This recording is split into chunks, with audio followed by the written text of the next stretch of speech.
Good evening. Welcome to Employment Law Today. I'm Eric Sarver from the Law Office of Eric M. Sarver, employment law business law attorney and host of the show. I'd like to welcome our guest tonight, entrepreneur and business owner and restaurateur. His name is Jeremiah Fox. Jeremiah, welcome to the show. Hey, what's up, everybody? How are you? Nice to see you again, Eric. Nice to see you too. Nice to have the tables reversed here, roles reversed rather. I know I was on your show in August. It was great to be. I think you were my intro into Talk Radio NYC. Is that right?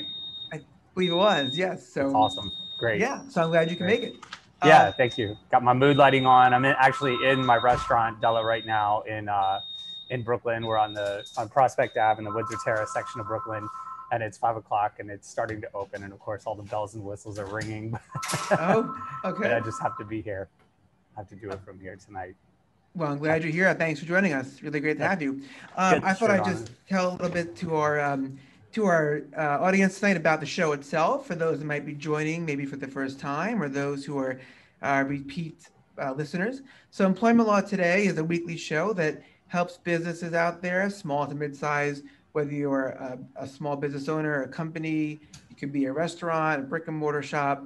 And we basically help companies and business owners to navigate the employment law and labor law issues that this pandemic has brought out. And we do so with two types of guests on the show. Some of my guests are people like myself. I'm an employment law attorney. So I have employment law attorneys on the show, or HR managers and employee relations folks, as well as some people who also specialize in things like video marketing or cybersecurity, who can help businesses to get over some of these challenging issues that they faced during the pandemic.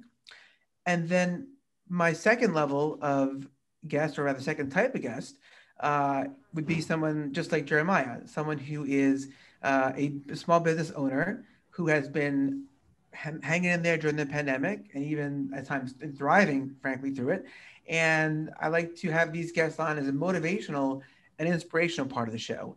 I think that, a lot of us are, with the pandemic just rolling on as it is, I think a lot of people out there are very, at times, a little nervous. Maybe they feel discouraged at times, or in terms of how to manage and navigate the economic recession and some of the challenges out there. And so my thought was to have guests like Jeremiah, who are small businesses, and to kind of talk a little bit about what's working for them and what's working. So Jeremiah, we'll be talking with you today about how you do it. What's your how do you tap into those inner resources of resilience? And so before we get to that, I just want to take a moment to introduce Jeremiah, if I may, for a second here.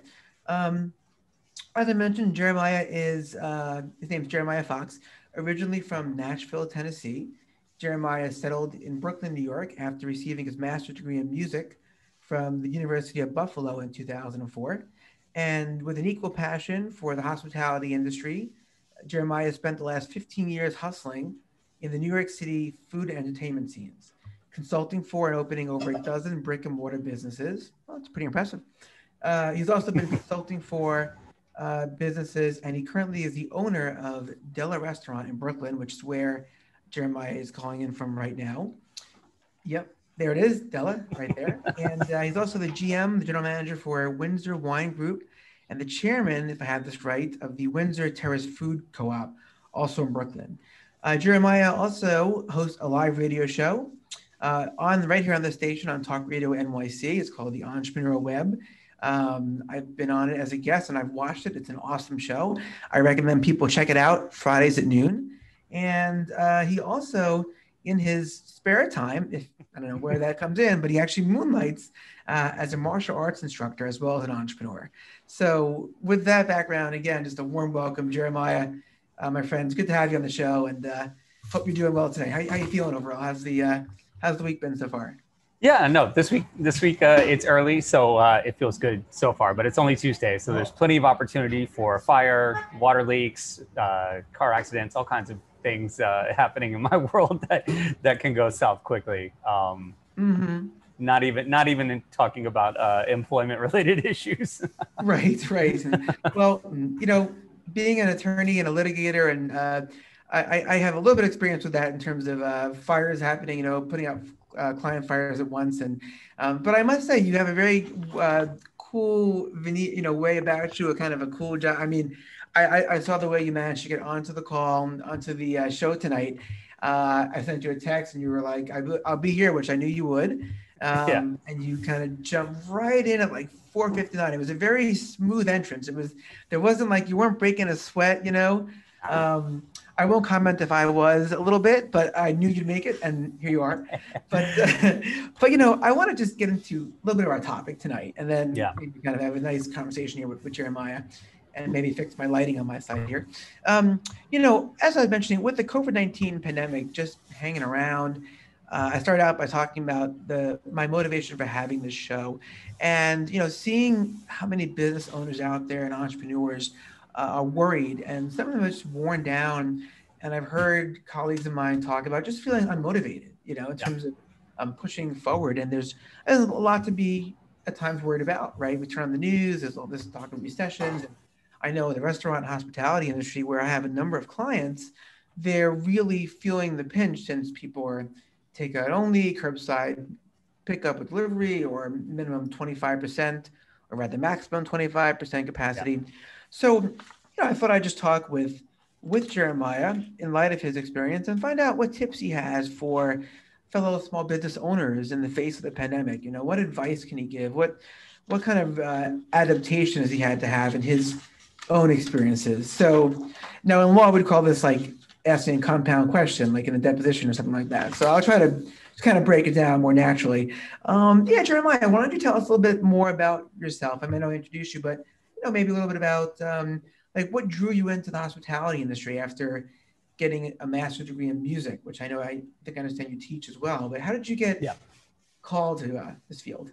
So I started both at a relatively young age. I got into music. My mom's also, she has a master's in music as well. So it was in the family. And growing up, my early years in Nashville, which is a musical town, that was, kind of obvious. But I've always had an equal passion for food and hospitality.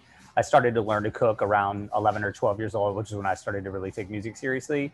And by 14, I was working in a restaurant. Back then you could work at 14, no problem, without working papers or anything like that. And it just progressed. And it was something I did all throughout high school. It was a great way to make cash. It was super exciting. I always, both industries were that drew me to them, just the excitement and the nightlife. I was never drawn to like a, kind of a 9-to-5 or desk job, which, never had to do. I've always worked evenings and weekends basically for 25 plus years now. But I love the excitement, and both had an equal amount of creative outlet. You mentioned that in the email you sent to me, like, you could kind of see, certainly, making dishes, coming up with drinks, designing a menu, interior design, all that's like super creative. It's very similar to producing an album. And the requirements are similar, where there's a lot of technical proficiency you need to have. So, my degrees were in percussion and drumming specifically. So you had to practice, 8 hours a day. When that was the expectation in grad school, to have the proficiency technically that you needed to answer all the calls. And it's similar in the restaurant industry, where like you're in there cooking, you're making drinks 10, 12, sometimes 14 hours a day, just to get better, to provide better service. And they both had that sense. I've always enjoyed that idea of offering a service, and owning my own business, being my own boss. So as a freelancer, that was the allure of that too. It's like, oh, I don't have to like punch a clock. You realize as a freelancer, you work for everybody. You just work for everybody that calls you. And it's funny, as a business owner, you realize like once you get to the top, it just folds back down, and now you just answer to all your employees and customers. So like, yeah, you're the boss. You get to wear the shirt, but you have exponentially more bosses. And if you got a few kids, well, then you got a few more. But yeah, they both had that same kind of pull and attraction to me. Mm-hmm. The restaurant industry is significantly more volatile. It's just like a crazy environment at all times, where music, not necessarily, music can be volatile, but there are definitely times of like calm, and you're just creative, and it's not the same like 5 o'clock hit every day necessarily, where like the restaurant, it's like every evening, every weekend for sure. Just expect like utter chaos, be prepared mm-hmm. for it. And that I'll rope that into my, the response to the bigger question is how getting through all this. That's just like the restaurant training. It's just like chaos every day. So that's one thing that really helped me. So as I was, in my 20s even, I was like, man, this is too much chaos. I want something that's a little bit more creative. And so I pursued the music degree at the time. Getting a master's was the, especially this was like the late 90s. They were the idea was to get a master's degree so you could teach collegiately, which is what I wanted to do. I was a grad assistant in my my master's degree, and I really enjoyed that. But there were no jobs really. And then when I was finishing my master's, they were like, really, you should get your PhD. And I was like, really, you're just trying to suck money out of my life. So I just kind of finally aborted that and supported myself the whole time in the restaurant industry. And then once I got out, especially once I moved to New York, I made the conscious decision to not pursue the freelance career. I did plenty of freelancing here, but I did it on the side. I specifically, once we moved here in 2005, said, I want to kill it in the New York City hospitality industry. And that's what I set out to do. And that was 15 years ago. And I'm still here. Yep. It hasn't killed me still yet. Standing. Yeah, exactly. It's interesting, Jeremiah, in terms of the creativity part, because how I practice employment and business law, and as such, I have a lot of restaurants as clients, and I have definitely seen that a lot of the people that I've had as clients are artists, whether they're musicians, whether they're painters, whether in a band on the side. You mentioned the percussion, playing the drums and percussion instruments, and it's off. But yet I've also seen the industry attract folks who like a sense of order, of completion, of almost like a task oriented, where they know they're going to have these customers, they know they're going to have service, they're going to make these dishes or oversee the making of these dishes, they're going to add up the receipts at the end of the night, and then the place will be cleaned. And so I can see how it attracts the different personality types. And maybe that's a way. I feel like we've always had a little bit of a vibe since August, since I first met you, and I noticed, on social media, in terms of being in law as an employment law attorney, there's always, especially when you're in litigation, you have to sort of expect the unexpected, the emergency, the fires from clients. But what I hear you saying is that you have the sort of the combination of the creativity, and it's definitely not boring. So you don't you're not really a fan of boredom, and you like a bit of the chaos. Almost becomes, in a way, if it's chaos is the norm, it's almost like, if you get existential, is it truly chaos if it's always? But I do actually think that's very interesting to note, because in this pandemic, when you think about it, the way this all started out, I mean, I remember my wife and our son, we were on vacation the very first week in March, so we made a conscious effort from the day before we left until that week just to do a news blackout. We were thinking, what, the news is often, it gets us all, jazzed up, and it's sometimes depressing and it's outrageous. And so when we go on vacation, we just do a blackout. We don't really do Facebook much. And we noticed how many things were closing up. This is right before everything shut down with COVID. And of course, we knew about COVID, we heard about it, but now is really, we got back, and all of a sudden life is just flipped upside down for us. And I'm sure for you as a restaurant owner, I'm sure for many people, watching tonight, listening tonight, where they are home with their kids, they're homeschooling, trying to run a business, trying to run a restaurant. And I know we have a commercial break coming up shortly, but one thing I'm curious to know is, it sounds like your training in chaos may have kind of prepared you for the chaos of, okay, everything is now upside down, right? We're home, everything's shut down, we're wearing masks, the grocery stores are a major run, you can't get your basic necessities. And I'm curious to hear how you and your team, responded in terms of, I know we have to take a commercial break in just a moment. So I think maybe when we come back, we can talk a little bit about that, and maybe share some other things that, what you found, what were some of the challenges, even though you've got that good jive when it comes to chaos, so that good, that compatibility with it. There were some moments maybe when you were kind of getting a little worried, and if so, what did you draw upon? Was it a pivot of your business model? Was it drawing on your resources from certain practices, whether they're like jiu-jitsu or spiritual? So maybe when we come back, we can get into a little bit of that, and On that note, folks, we'll take a break. Stick around. You're listening to Employment Law Today. My name is Eric Sarver, host, and my special guest tonight is Jeremiah Fox from Della Restaurant. Be right back. Welcome back, everyone. I'm Eric Sarver here at Employment Law Today with my guest, Jeremiah Fox. Jeremiah, it's funny, I was going to segue into some questions about some of the challenges of the pandemic, how they hit and how you reacted. But then I realized that one thing I may have skipped in our intro with you is just to ask you, you talked about what drew you into the hospitality industry and the parallels between music and hospitality in terms of creativity and things moving and chaos of it all and the lack of boredom. But I also realized that you've got the Della shirt from the restaurant, and I thought maybe I'd ask you if you could share with us a little bit about your restaurant. What was your uh, what are some of your main dishes? And what was your draw to owning, operating this restaurant? To taking, it's like buying a boat. What do they say about a boat? It's just like you might as well throw money out the window. So Della, it's on Prospect Avenue in Wizard Terrace, which is a idyllic little neighborhood in Brooklyn. It's an old village, literally, that it's sandwiched between Greenwood Cemetery and Prospect Park, which are two 500-acre green spaces. So it's just, kind of hidden and unknown unless you've been around forever or you just happen to live here. And the neighborhood was largely underserviced in terms of small business, especially when we moved here 15 years ago. We lived right on the commercial artery in the neighborhood, and out of 25 commercial spaces, maybe 6 or 7 were occupied. There was a lot of graffiti covered gates that were just down, all the time. And so slowly landlords started to offer them up, and locals started to take interest in them.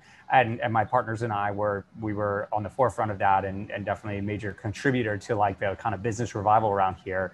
And it's crazy, even during this time, I'd say occupancy is at like 95% now. I think there's one vacant space, even though some businesses have closed since March. They've been reoccupied since then, and ones that shuttered temporarily were able to get back open, and some just stayed open.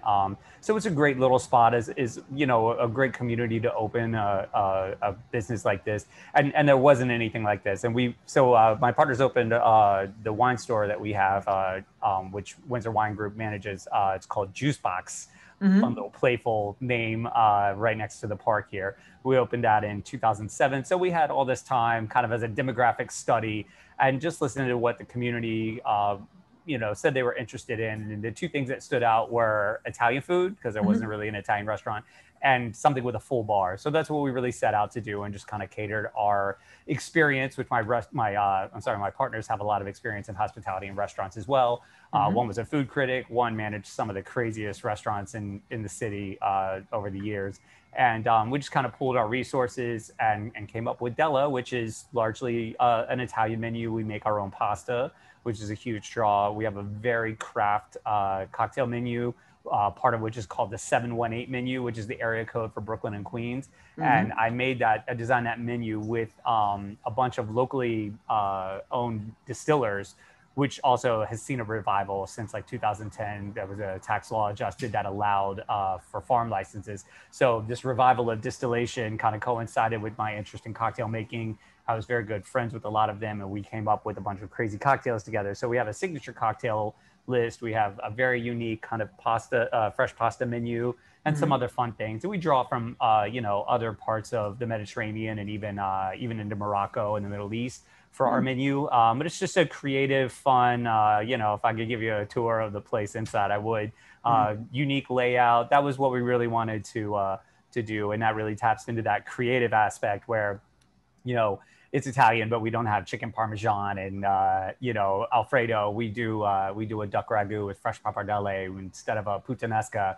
We do like a baby octopus with pancetta and spicy tomato sauce. And, we just really shake things up a little bit and like to turn it on its side. And, you certainly like alienate some customers that way. You get a little niche, and there's certain people that they're just like, yeah, I'm not interested in that. But then you find the ones that do enjoy it, and you really just like hammer that nail with those folks. And we've been here we're coming up on 5 years next month. So. No, great. Yeah. I think when you have a niche like that in that type of menu? I think you take a risk, certainly. Is there risk involved Yeah. that people that are just coming for your staple, like chicken parm and spaghetti, are not gonna might not show up. But they might show up and I'd be pleasantly surprised. Yeah. But certainly you have that. But then I think the people you do find, once you find them, they're pretty hooked. I know that Yeah. when I used to live in New York City, I used to live in the Upper East Side, and I lived in Astoria, Queens for a while before then. And for my birthdays, I'd always look for an Italian restaurant or a Greek restaurant or something that was different. And the places I tended to gravitate towards were the ones that were Italian. But then when you got there, it was like you described, like there's a different, it's not your standard Italian. There's some Mediterranean, there's some tapas involved as well. So well, congratulations on coming up on 5 years. And the name Della, Thanks. is that named after one of a special name, a special person in your life, or is it just Yes, the that is Italian named. meaning? Or? That no, it's funny. It sounds Italian. It's a little Jewish girl, actually. My business partners, they're a couple. They had a third child. There's 10 years between their second and third, so it was unexpected, and it was not long after we signed the lease here. Actually, when we signed the lease, there was no talk of a third child. And then all of a sudden, she was like, "Oh, I'm pregnant," and I was like, "Oh!" So the restaurant, the construction was delayed because we were the contractors for the build out, and we had a different business identity from a previous. We did a pop up about 10 years ago, and we were using the same LLC, and we were going to use that same business identity. And then we had time to think about it, and we just decided to go with that. It was just like a fresh take on things. Della was she gave us something else to focus on in life, and then it gave the business a new identity too. And that was the whole idea, is servicing the people of this neighborhood, the families of this area, and to name it after one of our own children was really special to us, and really just that became the identity, and gave us something to focus on. And it sounds Italian, so it's kind of cool. Yep. I think kind of adds to the heart and the soul of, you're really going to feel that, what you're saying reminds me of a funny story from a colleague of mine. He told me he named the business after his two children's names combined. And he was driving his son at the time. I think his son is now like 20. His son was maybe like 5 at the time, or maybe 6 years old.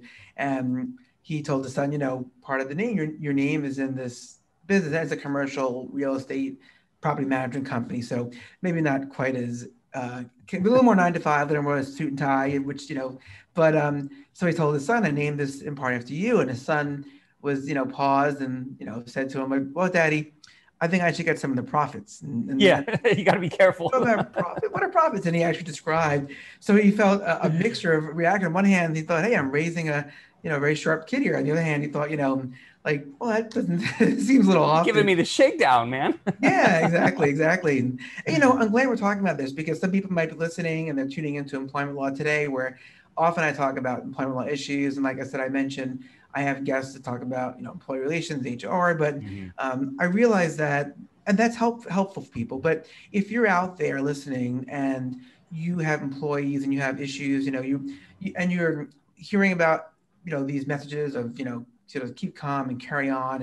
And but if you're not seeing that by other people, it's easy, I think, to get into a defeatist mindset, to feel that, it's all doom and gloom, and that the restaurant's going to be, industry's going to be dead. And so I guess I wanted to ask you, for those listening, because one of my goals was to have you on and to hear your experience, not so people would compare themselves and say, oh man, why am I doing so poorly, but so they can say, hey, here's a regular guy, just like me, who he's got, down to earth, and he's got these different businesses, and he may have had some hard times during the pandemic, but here's how he, approached it. So I was a kind of nice segue, I thought, maybe into our next topic, next question, Jeremiah. Yeah, when the pandemic first hit, or even at some points in the middle, were there any times that you found it got very, like, what were some of the most challenging aspects of that? Any times when it got really rough for you? If you don't mind my asking that person. Yeah, no, not at all. Yeah, definitely. I mean, I wouldn't say the first week, but definitely by the second or third week, when things were really getting crazy. I mean, it was tricky between the wine store and here, because they had not yet identified what was going to be considered essential. And they were saying, all non-essential businesses were going to have to close. And I have friends that work in like crazy government agencies, like emergency response and stuff like that. And they're telling me, don't worry, they'll never shut the restaurant down. They will never shut it down. And I was like, okay, that's great. What about the liquor store? And they were like, that I'm not so sure about, you know? And we also have friends with the state liquor authority. So we're talking to them and they're like, we're in the 3-tier system. They're not going to shut down the liquor store. And we're like, it was just like that last moment up until we really heard whether or not, I think it was, maybe it was like the week of the 20th, March 20th. That was definitely like a hairy week. And then I remember specifically on the 20th, I had, we had sales tax were due for the restaurant that day. There was a number of the big bills. And like, I had just enough money to do that. And I was thinking, man, if I just need one more solid weekend before, and then we can make adjustments. And then they shut dining rooms down. I was like, damn, I'm not getting that last solid weekend. And on the 20th at like 4:30, Cuomo said, you can delay your sales tax with no penalty. And I was like, cool, I'm going to sit on that money. Right. Thank you. But yeah, that first week or two, there was definitely like a Thursday or Friday where I just went home and sat down and I was just like, what's going to happen? And then we realized, what we had to work with. And then we just set to work. And then not a big issue. I'd say a couple weeks ago, there was a point where I was just tired. I haven't had a day off since February. I worked every day. Every afternoon, every evening. I've been at my restaurant absolutely every night. I've just had my hands on the machine every day. And, that wears on you over time. And there was definitely a time a couple weeks ago where I was just like, I think I'd like to burn it all at this point. I think I just want to take a gas can and burn it all and take the insurance money. Like I got a couple friends that do bad things like that, just like, who can I call? For the record, folks, he's kidding. Just for the record, as an attorney, don't recommend it. No, Jeremiah is seriously. It's a Brooklyn thing. But otherwise, the rest of it, it was again, being in the restaurant industry, you're pretty used to like getting smacked around. The rest of it almost seemed like normal business, just with an abnormal face.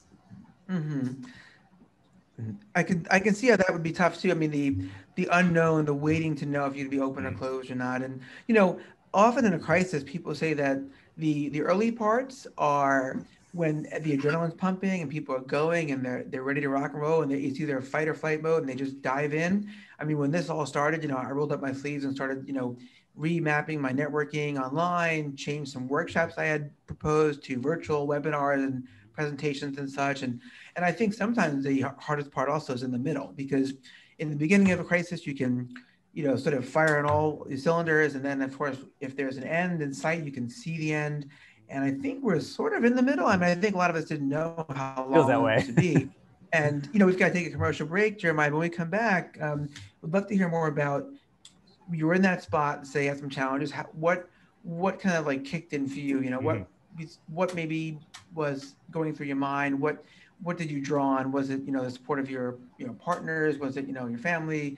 Because I think it's an important note, let's say for those listening who don't have that thrill around chaos that, you seem comfortable with. And, for those that are a little bit more risk averse. And so we actually are already on our second commercial break. Time flies when you're having fun, It does. So folks that are listening, we're going to come back with some more practical and operational tips and talk about the inner resources that we can all draw upon as business owners during these challenging times. So Eric Sarver with Jeremiah Fox here on Employment Law Today on Talk Radio NYC. Stick around. We'll be right back. Welcome back to Employment Law Today here on Talk Radio NYC. I'm your host, Eric Sarver, here with my guest tonight, Jeremiah Fox, owner of Della Restaurant, general manager of Windsor Wine Group and Juice Box, and host of the Entrepreneurial Web here on this station, Talk Radio NYC, on Fridays at noon. Jeremiah, welcome back. Good to have you on the show. Thank you. My pleasure. Yeah. So really hearing some interesting stuff here from you, talking about your journey, some of the sort of like break and sweat moments that I think all of us have had around this pandemic. Yeah. That I think includes private practice attorneys like myself, it includes restaurant owners, maybe brick and mortar stores. And I think it also includes employees of places too. It's funny, we were talking earlier and you were saying how, you were your own boss, you answered to yourself, and then you realized over time that, and this is probably something I think a lot of our listeners can identify with if you own a business, you answer to your customers, your employees, the state liquor authority, the regulations and rules out there. I'm as an attorney in my own practice since 2001, and I also relish being a boss and being in charge of everything. But at times it can be a lot of stress and pressure because you're in charge of everything. So I answer to my clients, I answer to a judge or a mediator in court, an arbitrator. So it's definitely interesting to see how that dynamic plays out. I think a lot of business owners out there, and again, our show really is anyone's welcome to listen if you have an interest in employment law. But I think that for small business owners out there listening, they want guidance on employment law issues. They want guidance on other matters, and they also want to know how people are doing it. So, what's your secret? How are you? And so it's interesting. You talked about the pandemic at first and how you pushed through, and you're busy, you're still working, you're open, you guys are thriving. And I'm wondering, about, I guess one issue is how do you keep your workforce, your staff motivated, because I could tell you're an energetic guy, and Yeah. I can kind of relate to that. I see myself as pretty energized as well. People that know me, I say energized, they'll say hyper, but I'll say energized. I think it's more of a euphemism. But, how do you motivate let's say like your staff and your managers, that work under you when, they're out there and some of them are feeling the burnout of COVID-19? Yeah, I mean, both positivity and negativity are contagious. And I learned, really early on, but I'd say in the last 5 years, some of the lessons I've gotten have really focused on that and how to motivate your staff. And you do it, through leadership. And like, there's the one, great quote, like, if you want to be a leader, don't tell everybody to pick up the rope and show them, like, do it with them, be the example.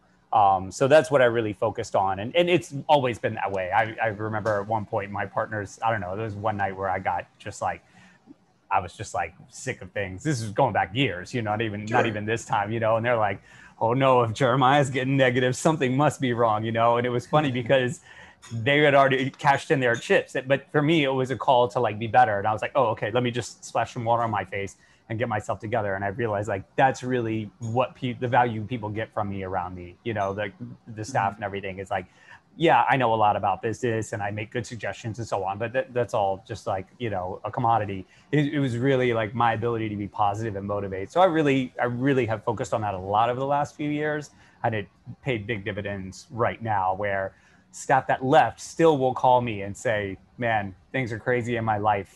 I just need a little positive juice. I know you got it. And then the ones that have stayed just every day, they're like, if you're okay with it, I'm okay with it. And I think that was a big factor in our success lately. It's just no matter what. I mean, now the city agencies are coming in hard and inspecting and requirements are higher, especially for us because we're right near, the whole hotspot business, over the last few weeks, like Borough Park and Midwood are both neighboring neighborhoods to us, bordering neighborhoods. And they came into Windsor Terrace hard. And so it's just like one more facet, one more, obstacle we have to deal with and an adjustment we have to make. And I just smile and they're like, okay. And I'm like, just smile. That's all you can do. Just smile and nod your head. We do our best, and we adjust to problems as they come in. I think that's a really important lesson for today. There are many takeaways from talking to you tonight, and I appreciate it. I think that, one thing I'd want listeners tonight, our guests, our audience, people who are own businesses, to know is that, the example you set, it's almost like in your home. If you have a family, you have children, if you model a certain behavior or response, and they're going to pick up on that, and children will tend to, there's an expression that some things can be caught as much as taught. So I think that, positivity is contagious. And so, not everything that's contagious is bad, like COVID-19 contagious, bad, but right. Then, positivity really does spread. So interesting, because I talk with people all the time, whether they're on the show or whether they're just, colleagues networking. And, we talk about advice for business owners about, approaching your business with different cash revenue models and how to strip down some of your expenses and how do you, save cash flow, and talk about employee relations from a corporate industrial psychologist point of view. But, what I hear you saying, it kind of comes back to a very basic, it's just, people are looking to you for leadership. And, if you, are in there and staying positive and of course, letting your employees, I think, see you and as a real person, whether it's, I mean, everyone's gonna have stressful times, stressful nights, stressful evenings, whatever. And I think it's just important, but that's a really good tip, for people to take away, that if you're around your employees, around your workers, if you can somehow stay positive. I've always found that one thing that helps me stay positive around people is if I can just hear what's going on in their life, and maybe, if of course, if they want me to, right, I'm not going to be intrusive, but to kind of weigh in with some feedback or guidance if it's requested, then it kind of gets me out of my head worrying about whatever I'm worried about. So I imagine that maybe for you with Della, if you've got other interests that you're helping people with, like I know you're a teacher and a martial arts instructor, do you find that you're having other entrepreneurial and other businesses and interests helps you in this time of COVID-19, because are you able to take lessons from one and apply them to the business? Or 100%. I mean, more than anything, you asked a couple of times in the show, I'd say my training in martial arts, and particularly in Brazilian Jiu-Jitsu, those lessons have serviced me so much over the years, and definitely those lessons have become even more valuable lately. And some of the big ones are just like, get comfortable being uncomfortable. It's a marathon, not a sprint. And these are things that business owners need to really adopt all the time anyways. I feel like a lot of people were taking the easy road mentally over the last few years, and that, you always have to be ready to battle. Like if you're, especially if you're a small business, like you just don't ever get comfortable. Don't ever think like, oh, the sales I have today are going to be the sales I have next year or 2 years or 5 years. Like it's a long, long battle, and it's a long journey, and you just have to be prepared, to protect yourself all along the way, because it can come in many different forms. I mean, I never expected it to show up the way it did, but I'd say for the last 3 years, I've been prepared for a certain level of, catastrophic kind of blowout. Just I don't know, I just sensed it, and I was training and teaching martial arts on a daily basis, and it was just like really getting the saw sharp. And so when this happened, I just really plugged those values in. And unfortunately, schools are closed right now. We're not able to train, but we've stayed in communication. Those lessons are there. I've got hundreds of emails with the message of the week and things like that. And I fall back on that constantly, just as a source of inspiration. And yeah, it's when you do that every day, it makes this easier. I mean, when I sent this out on Twitter earlier today, like, it's so funny that we're talking about it. It just came to my mind. We were always taught the mind has a negative bias. So it's even harder work to be positive, to have that positive mindset. But it's like a muscle. It's just like, it gets stronger with repetition. And if you just do it a little bit every day, over time, all of a sudden you're like, wow, I have these like strong muscles. You don't see your daily progress, but all of a sudden you're like, whoa, I'm pretty ripped, bro. And that's positivity is the same way. And those values are the same way. So it's just something that we kind of hammered every day. And it's been just a huge resource for me through all of this. I think it's a really good point. I mean, it's something I really hear and can, I think as you're talking about it, it's made me think about my own experiences in life. And well, first off, the thing about being prepared for catastrophic events, I mean, as an employment lawyer, I know all the time, right? when they get that Department of Labor audit investigation or a lawsuit served upon them, and so, Don't say that. so I can definitely vouch for what Jeremiah is saying. It's definitely something to be, and there's a balance too, right? Because you've got to be ready for bad things to happen and prepared and hardworking, but also not so hyper vigilant to the sense that you become paranoid and burnt out and just completely always looking over your shoulder.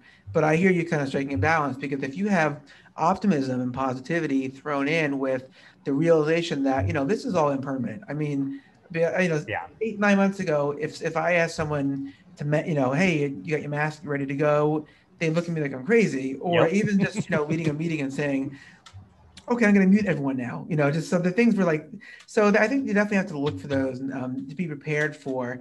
I think it's also a great lesson for people listening tonight to be inspired to say, hey, we will get through this, and the only way through it is through it. And that lesson about, and this is great stuff too. I'm so glad to have guests like yourself, I mean this, who are, I have my expert guests who are talking about, things like in terms of certain services and certain dynamics and certain methodologies of employee relations. But, it all kind of boils down to keeping it simple, right? It's simplicity and, setting a positive example, being prepared, being, as I think you said, this might be good for folks to remember. If you want to get through this pandemic as a business owner, get comfortable in being uncomfortable. And that's something that Buddhists, we talk about all the time with meditation. Oh, right. It's meditation is not always a super happy, joyous, right. floating. It can be, but it can also be, my mind's easy, I'm observing it, my chest feels tight, and 5 minutes or 10 minutes feels like an hour and a half, Speaking of time, we have a commercial break coming up. So we're just talking with Jeremiah Fox, again, restaurateur, entrepreneur, and host of the Entrepreneurial Web. So stick around, folks. I'm Eric Sarver, Employment Law Today, here on Talk Radio NYC. We'll be right back. Welcome back to Employment Law Today. I'm Eric Sarver, your host. I'm also an employment law, business law attorney with the law office of Eric M. Sarver, here with Jeremiah Fox. Jeremiah, it's funny, we heard your commercial on the break because it's a great segue. I wanted to ask you if, you could talk a little bit more about, you talked about some of your motivation, what drives you. You talked about some of the resilience, the resources you draw upon with lessons from jiu-jitsu, and talked about modeling positivity for your employees as a great way to keep your business going during these tough times. Can you, tell us a little bit more or share with us about the Entrepreneurial Web? I'm curious how that came about, and also, I know the substance of, maybe you can tell some of our guests about the substance of the show. And yeah, sure. So it's funny. I ended up hosting a show because I was a guest on Jeff Goodman's show a little more than a year ago, Rediscovering New York, which is also on talkradio.nyc. Great show about it's like a virtual tour of neighborhoods, and they were doing Windsor Terrace that particular week, and he got my information. I came on the show, and at the end, Sam was like, have you ever thought about hosting a show? And I was like, no, I don't.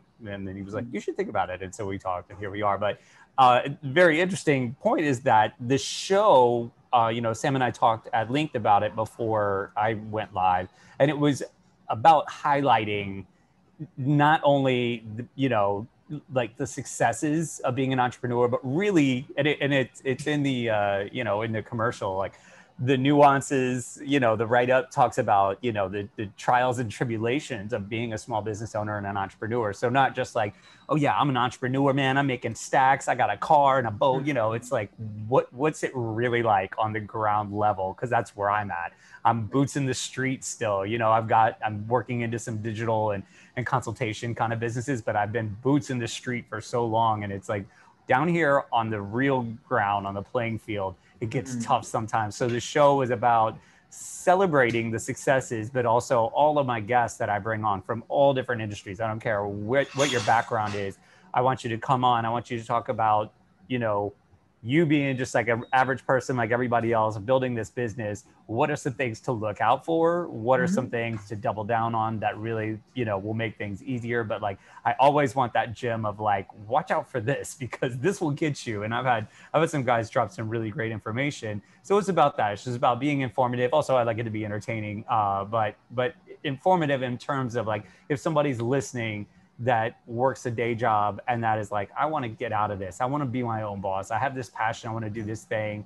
Oh, here's a show about a guy. He's a contractor. He started out doing, investment finance, and he's got his own contracting business. I would love to do that. So you listen to that show, and hopefully you get some, some good background on like what works, what to look out for, and just, some laughs maybe as well along the way, because you have to laugh. If you can't laugh, boy, this gets tough real quick.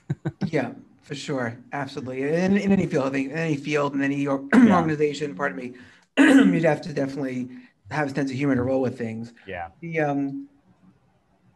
I think, that whole basis there, hearing you talk about your show, and your show preceded the pandemic. Am I right? Or we started in September of 2019. And it was like, it was kind of cute up until March, I would bring people on. A lot of times it was friends of mine that had their own business because I was cutting my teeth as a host too, with no background in it at all. So I brought people on I knew I could have like a long conversation with, and if I fumbled, they would pick the ball up and it would still, it'd still work out. But then things took a very interesting twist in March, and in mid-March, my first show virtually, I had the owner of the restaurant across the street from Della. We were both sitting in our own dining rooms. We zoomed it in and we talked about like the reality of this and what it means, and how not thinking in competitive terms, but supportive terms is what's going to have us both open at the end of this as a model for other restaurant owners and other neighborhoods and communities where they're scratching their head too, saying like, what's going on? And since then, the show has really taken a strong turn in that direction, having guests like yourself on, specifically talking about like, this is, what it's like to start a law practice. But right now we're getting some gems from Eric on how do you deal with employee and business, litigation or legislation in these times. Like we have some new things to think about. So there's been a little hyper focus lately, which has been great, and it gave me some direction. I've spent a lot of time talking, especially with dojo owners, martial arts instructors, physical therapists, things of that nature, because I'm really into fitness and that whole scene. And they've had a harder time, I think, than restaurants have. So to bring people on like that, to hopefully, that's another industry I want to see thriving at the end of this, because people are going to need it, because bad habits have been developed throughout this period. Whether it's not exercising and not eating right, people are exercising less, eating different things, eating more things, drinking more, and gyms have been closed for the most part. So people are going to need that support when it comes out, and those guys need to be able to have a steady practice so that they're at least as good when they reopen as they were when they closed, if not better. But to be there to really support the people in their community. So it's worked out for me in that regard, and I've stayed on top of it, and I think it's been a good resource for people.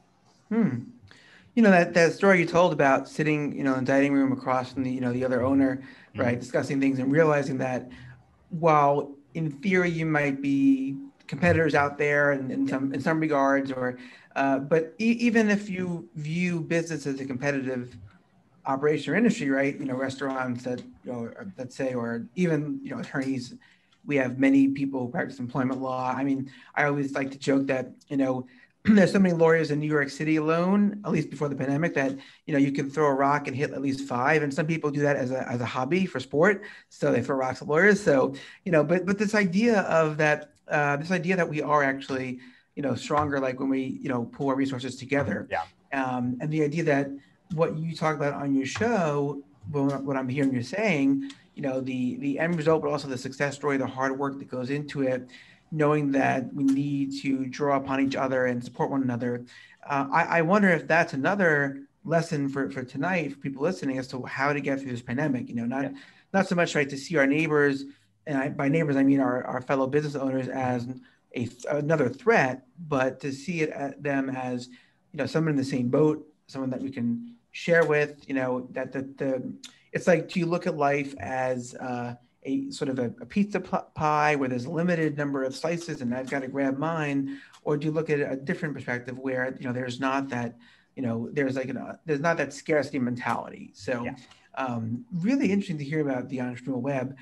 I know we've only got a couple minutes to wrap up, and want to give you a chance just to share whatever you'd like. Could be, a funny story about your favorite, incident during the pandemic. Could be just some information about Della Restaurant, where we should go. If we want to say stop in and visit, can you tell us a little bit more about what train stop you're near and what the hours are and such? Or? Yeah, sure. So we're at the Fort Hamilton stop on the F and G in Brooklyn. Again, it's on Prospect Avenue. Della is 1238 Prospect Avenue. The Juice Box is 1289 Prospect Avenue. I'm in the street all day. Like I said, I'm boots in the street. I'm always out every day. I don't take days off. Christmas Day, everything will be closed down. I'll get a day off then. But yeah, I love to hang and talk shop. If you're ever in the area, even just come by and say hi. It's even on our website on Della. If you ever want to find Jeremiah, just stand on the corner of Prospect and he'll emerge. And I'll like come out of either like the basement of a building or, swing down off of a rope. And yeah, I'm always out, and I'm always game for some good conversation. Della is open 5 to 9 every night, and then the wine store is open 12 to 9 every day. The radio show is every Friday at noon live.